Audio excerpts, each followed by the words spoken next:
एक समय की बात है। कार्तिक महीने में सब औरतें तुलसी माता को सींचने जाती। सब तो सींच कर आ जाती, परंतु एक बुढ़िया आती और कहती कि हे तुलसी माता, सत की दाता, मैं तेरा बिरवा सींचती हूँ।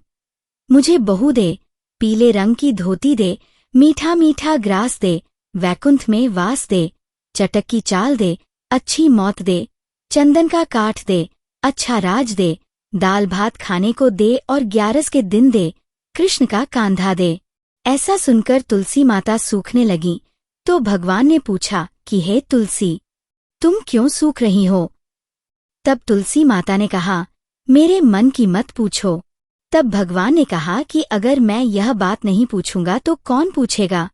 तब तुलसी माता ने कहा कि एक बुढ़िया रोज आती है और यही बात कह जाती है, परंतु मैं सब बात तो पूरी कर दूंगी, लेकिन कृष्ण का कंधा कहाँ से दूंगी?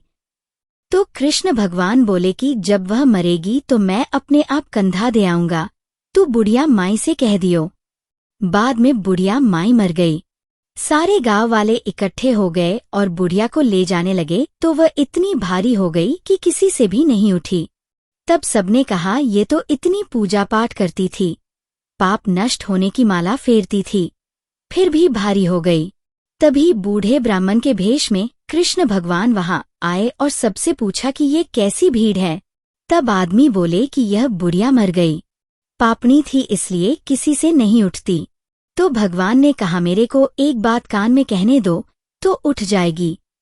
ऐसा कहकर भगवान बुढ़िया के पास आए और कान के पास जाकर कहा कि बुढ़िया माई, मन की निकाल ले, पीतांबर की धोती ले, मीठा मीठा ग्रास ले, वैकुंठ का वास ले, चटक की चाल ले, चंदन का काठ ले, झालर की झंकार, दाल भात को जीम और कृष्ण का कंधा ले।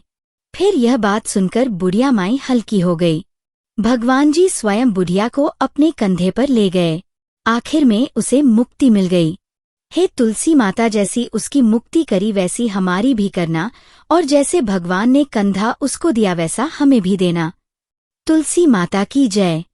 कृष्ण भगवान की जय।